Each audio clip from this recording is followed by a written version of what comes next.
இந்த பதிவில் வந்து நம்ம என்ன பார்க்க போகிறோம்னா, சூரியனை பற்றி தான் நம்ம பேச போகிறோம். பட் ஜென்ரலாக சூரியன் பார்த்திங்கன்னா கிரகம் அப்படிங்கிறது எல்லாருக்கும் தெரியும்.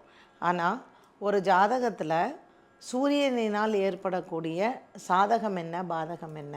இப்போ உறவு முறையில் எடுத்துக்கிட்டோம்னா சூரியனை நம்ம பித்ருகாரகன் அப்படின்னு சொல்கிறோம். ஜென்ரலி ஒரு சனி பெயர்ச்சி, ராகு கேது பெயர்ச்சி, குரு பெயர்ச்சி வந்தால் நம்ம ரொம்ப பதட்டப்படுவோம். என்ன பரிகாரம் பண்ணுறது ஐயோ இப்படின்னு. ஆனால் உண்மையிலேயே ஒரு ஜாதகத்தில் தலையெழுத்தை நிர்ணயம் பண்ணுறது அப்படின்னா சூரிய பகவான் தான். ஏன்னா ஒரு கரு உருவாகும் பொழுது வயிற்றில் வந்து 9 மாதத்துக்கு 9 கிரகங்களும் காரணமாக இருக்கும். ஸோ சூரியன் அது எந்த மாதத்திற்கு காரணமாக வரும்னு பார்த்திங்கன்னா 8வது மாதத்துக்கு காரணமாக வரும். ஸோ அந்த சூரியன் அந்த சிசுவுக்கு வந்து அது ஒவ்வொருத்தருக்கும் அது எப்படிங்கிறது மாறுபடுறது இல்லையா. இந்த சூரியன் எப்படி தலையெழுத்தை நிர்ணயம் பண்ணுறாருனா, ஒரு கருவில் ஒரு குழந்தை உருவாரச்சே அதுக்கு என்ன மாதிரியான பூர்வ புண்ணிய பலம் இருக்குது, அப்பா வகையில் என்ன மாதிரியான பூர்வ புண்ணியம் இருக்குது, அப்பா வகையில் என்ன மாதிரியான சாபங்கள் எல்லாம் இருக்குது, இந்த குழந்தை பிறந்து அப்பாவோட சொத்தெல்லாம் அனுபவிக்குமா, இல்லை இந்த குழந்தை பிறந்ததுனால அப்பாட்டிருந்து பிரிஞ்சிருக்குமா, இந்த குழந்தை பிறக்கிறதுனால கணவன் மனைவி பிரிஞ்சிருவாங்களா, அப்பாவுடைய பாக்கியமே இல்லாமல் இருக்கா. ஸோ இது எல்லாமே சூரியனை வைத்து வரக்கூடியது தான். இப்போ நம்ம மாத பலன்கள் எல்லாம் சொல்கிறோம் இல்லையா. ஒரு ஒரு ராசி பலனில் வந்து எடுத்துக்கிட்டிங்கன்னா மாத பலன்கள் அப்படின்னு சொல்லுவாங்க. ஸோ இந்த மாத பலன்கள் எதை வச்சு சொல்கிறாங்க, சூரியனோட மாற்றத்தினால தான் சொல்கிறாங்க. அண்ட் ஒருத்தர் நல்லா இருந்தாருங்க, நடக்கும்போது அவருக்கு ஸ்ட்ரோக் வந்துருச்சு, தூக்கத்திலேயே ஒருத்தங்க இறந்துட்டாங்க, இல்லை அவருக்கு திடீர்னு ஆக்சிடெண்ட் ஆகிடுச்சு, இப்படி திடீர்னு நடக்கக்கூடிய சம்பவங்கள், இதற்கு என்ன சொல்கிறோம், விபத்து அப்படின்னு சொல்கிறோம். ஸோ இந்த விபத்துகள் ஏற்படுறது எதனால், சூரியனை வைத்து தான். ஸோ நம்மளுடைய தனிப்பட்ட ஜாதகத்தில் விபத்தும், உலகத்தில் நடக்கக்கூடிய விபத்துகள், ஒரு ஏர்க்ராஃப்ட்டு திடீர்னு போய் எங்கேயோ ஆக்சிடெண்ட் ஆகுது, இல்லைன்னா தீ பிடிச்சிக்கிறது, ஒரு ஊரில் பெரிய தீ விபத்து நடக்கிறது, இது எல்லாத்துக்குமே சூரியன் தான் காரணம். ஸோ நவகிரகங்களை பிரதானமாக நம்ம சூரியனை தான் முதல்ல வைக்கிறோம். ஸோ சூரியனினுடைய வழிபாடு, அதனால தான் நம்ம பெரியவங்க சொன்னாங்க சூரிய நமஸ்கார் பண்ணு அப்படின்ட்டுன்னு. அண்ட் உடம்பில் வந்து எடுத்துட்டிங்கன்னா இந்த விட்டமின் டி டெஃபிஷியன்சி வர்றது சூரியனால் வர்றது தான் இந்த விட்டமின் டி டெஃபிஷியன்சியும். ஸோ சூரியன் ஒரு ஜாதகத்தில் சரியாக இல்லை சரியாக இருக்குது அப்படிங்கிறத நம்ம எப்படி தெரிஞ்சுக்குவோம், நீங்கள் எந்த மாதம் பிறக்கிறீங்க அப்படிங்கிறதுல தான். ஸோ சித்திரை மாதம் பிறந்தா சூரியன் மேஷத்தில் இருக்குது, வைகாசி மாதம் பிறந்தா அது ரிஷபத்தில் இருக்குது, ஆணியில் பிறந்தீங்கன்னா மிதுனத்தில் இருக்குது. ஸோ இது 12 ராசிகள்லையும் மாதத்திற்கு ஒரு முறை சூரியனினுடைய பெயர்ச்சி அப்படின்னு சொல்கிறோம். மாத பிறப்பு சூரியனினுடைய பெயர்ச்சியை வைத்து தான் நிர்ணயம் பண்ணுறாங்க. ஸோ எந்த மாதத்தில் நீங்கள் பிறக்கிறீங்களோ சூரியன் அங்கே இருக்கும். ஒரு ஒரு ஒரு ஆணுக்கோ பெண்ணுக்கோ ஒரு குழந்தைக்கு வந்து அப்பா ஸ்தானம் சரியில்லை அப்படிங்கிறதுக்கு ஐப்பசி மாதம் வந்து பார்த்திங்கன்னா சூரியன் நீச்சமாக இருப்பார். சித்திரை மாதம் வந்து பார்த்திங்கன்னா சூரிய உச்சபலம் பெற்று இருப்பார். ஸோ ஜென்ரலி ஆடி மாதத்தில் கல்யாணம் பண்ண மாட்டாங்க. ஆடி மாதத்தில் கல்யாணம் பண்ணி கரு உருவாயிருச்சுன்னா சித்திரை மாதத்தில் குழந்த பிறக்கும். அப்போ சித்திரை மாதத்தில் ஒரு பையன் பிறந்துட்டான், தலைச்சன் வந்து ஒரு ஆண் குழந்தை பிறந்துருச்சு அப்படின்னா அது அப்பாவுக்கு ஆகாது. ஸோ அந்த சித்திரை நட்சத்திரம் சித்திரை மாதம்னு வரும்போது சித்ரா பௌர்ணமியில் தான் வரும். ஏன்னா சந்திரன் வந்து உங்களுக்கு துலா ராசியில் இருக்கும், சூரியன் வந்து மேஷ ராசியில் இருக்கும். ஸோ சித்திரை மாதத்தில் ஒரு ஆண் குழந்தை பிறந்துருச்சுன்னா அது வந்து அதுவும் ஃபஸ்ட்டு குழந்தையாக இருந்தால் அப்பாவுக்கு ஆகாதுன்னு.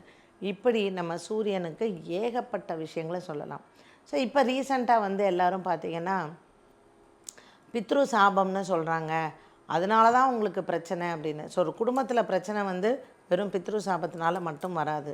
ஒரு பித்ரு சாபத்தை ஒரு ஜாதகத்தில் நம்ம எப்படி கண்டுபிடிக்கிறோம் அப்படின்னா, அந்த குடும்பத்தில் வந்து பார்த்திங்கன்னா வரிசையாக யாருக்குமே கல்யாணம் ஆகாது, வரிசையாக வந்து யாருக்குமே குழந்தை பிறக்காமல் இருக்கும், பெண்கள் வந்து கல்யாணம் ஆகாமையே இருப்பாங்க, இல்லை பரம்பரை சொத்து அவங்களுக்கு கையை விட்டு போயிடும், இல்லை இந்த மாதிரி மாந்திரீக சம்மந்தப்பட்ட விஷயங்கள்லாம் மாட்டிக்குவாங்க, செய்வினை பில்லி சூன்யம் இதில் மாட்டிக்குவாங்க.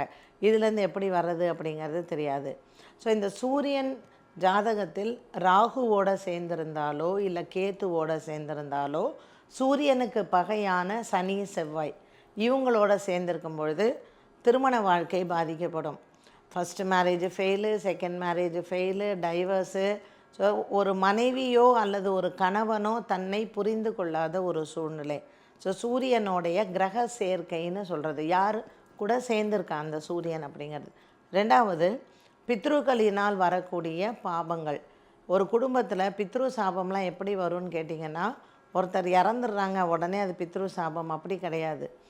இப்போ உங்கள் குடும்பத்திலேயே ஒரு பணத்தை போட்டு வச்சுட்டு நீங்கள் வீட்டில் எல்லோரும் சண்டை போட்டுக்கிறீங்க, சொத்துக்கு அடிச்சுக்கிறீங்க, இது பண்ணாதான் அந்த பணத்தை எடுப்போன்னு சொல்கிறது, இது எல்லாமே பிரேத சாபம் பித்ரு சாபம்னு சொல்லக்கூடியது தான். ஸோ நான் ராமேஸ்வரம் போயிட்டும் பண்ணிட்டு வந்தேன், ஆனாலும் எங்கள் வீட்டில் நல்லது வரலன்னு சொல்கிற குடும்பங்கள் எத்தனையோ இருக்காங்க. அப்போது வெறுன இந்த ஒரு பித்ரு சாபத்தினால மட்டும் ஒரு பிரச்சனை அப்படிங்கிறது ஜாதக ரீதியாக வராது. இந்த சூரியன் சரியில்லைன்னா இந்த மாதிரியான பிரச்சனைகள் எல்லாம் வரும்.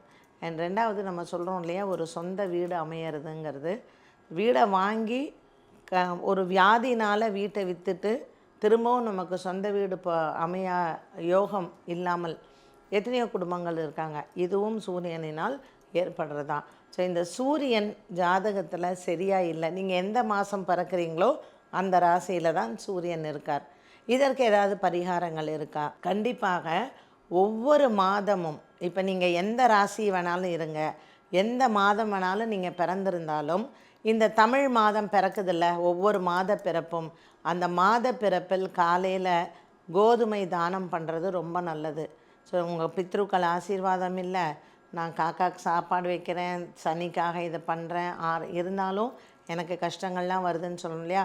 ஸோ தொடர்ந்து நம்ம வீடுகளில் பிரச்சனை இல்லாமல் இருக்கிறதுக்கும், நம்மளுடைய வம்சங்களில் இந்த பித்ருக்கள் ஆசீர்வாதம் பண்ணுறதுக்கும், நம்ம மாதம் இந்த மாத பிறப்புன்னு சொல்லக்கூடிய தமிழ் மாத பிறப்பு 1ஆம் தேதி அன்னைக்கு கோதுமை நீங்கள் பசுமாட்டுக்கு தானம் பண்ணலாம், இல்லை புறாக்களுக்கு போய் கோதுமை கொடுக்கலாம், இல்லை யாருக்காவது நம்ம கோதுமையை தானமாக கொடுக்கலாம்.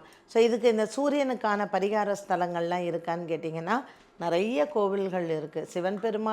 சிவன் கோவிலில் இருக்கக்கூடிய நவகிரகங்கள் ரொம்ப பிரசித்தி பெற்றது அண்ட் ரொம்ப நல்லதும் கூட. அந்த மாதிரி பாடல் பெற்ற ஸ்தலங்களில் இதில் நமக்குன்னு இந்த பரிகாரங்களுக்காக ஏற்படுத்தினது தான் கும்பகோணத்தில் இருக்கக்கூடிய சூரியனார் கோவில். ஸோ அங்கே போகலாம். இந்த கொனார்க் இருக்குது இல்லையா, அங்கேயும் ரொம்ப ரொம்ப நல்லது அந்த கொனார்க் அந்த டெம்பிள் அண்ட் இந்த சூரியனார் கோவில். அண்ட் கும்பகோணத்தில் இருக்கக்கூடிய சாரங்கபாணி கோவில், பாஸ்கர க்ஷேத்திரம்னு சொல்கிறது. ஸோ சாரங்கபாணி கோவில்லையும் இதில் நீங்கள் எனக்கு மாதம் போக முடியலன்னா வருடத்தில் 2 முறை போகலாம். தை மாதம் 1ஆம் தேதி, ஆடி மாதம் 1ஆம் தேதி. ஸோ உத்தராயண புண்ணிய காலம் மற்றும் தட்சிணாயன புண்ணிய காலம், இந்த 2 மாத பிறப்பிலையும் நம்ம சாரங்கபாணி கோயிலுக்கு போகிறதோ, சூரியனார் கோயிலுக்கு போகிறதோ, இல்லை ஞாயிறு அப்படின்னு ஒரு இடம் இருக்குது, அதுவும் சூரிய ஸ்தலம் தான்.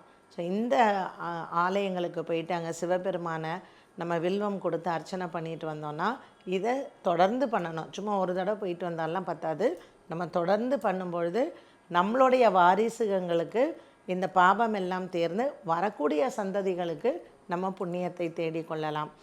நல்ல திருமணம் நடக்கிறது, நல்லபடியாக குழந்தை பிறக்கிறது, குழந்தைங்களுக்கெல்லாம் குறைபாடு இல்லாமல் இருக்கிறது, இது எல்லாமே இந்த சூரியனினால் நமக்கு ஏற்படுறது தான்.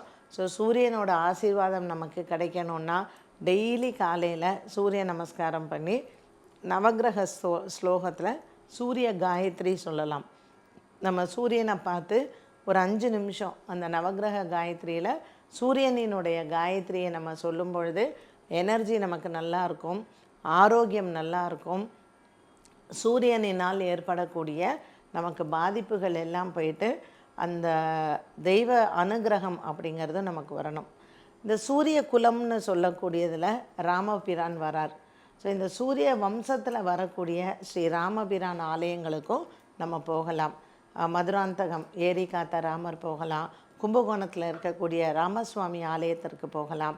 இதெல்லாம் சூரிய குலத்தில் வரக்கூடிய ராமர் க்ஷேத்திரம்.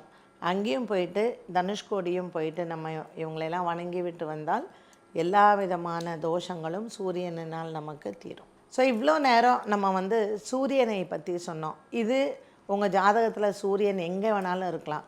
இது ஒரு பொதுவான தகவல் தான். ஆனால் இதில் நான் சொல்லப்பட்டிருக்கக்கூடிய இந்த பரிகாரத்தை நம்ம ரெகுலராக பண்ணும் பொழுது ரொம்பவுமே நமக்கு ஒரு அற்புதமான பலனை இது எல்லாமே கொடுக்கும். ஸோ இந்த மாதிரி தகவல் எல்லாம் நமக்கு மட்டும் தெரிஞ்சால் அது பத்தாது, மற்றவங்களுக்கும் நமக்கு தெரியணும் இல்லையா? ஸோ மறக்காமல் நமக்கு தெரிஞ்ச ஒரு 4 நல்ல விஷயத்தை மற்றவங்களுக்கும் நம்ம ஷேர் பண்ணலாம். மீண்டும் அடுத்த பதிவில் சந்திரனை பற்றி நம்ம பார்க்கலாம். அதுவரையில் நன்றி, வணக்கம்.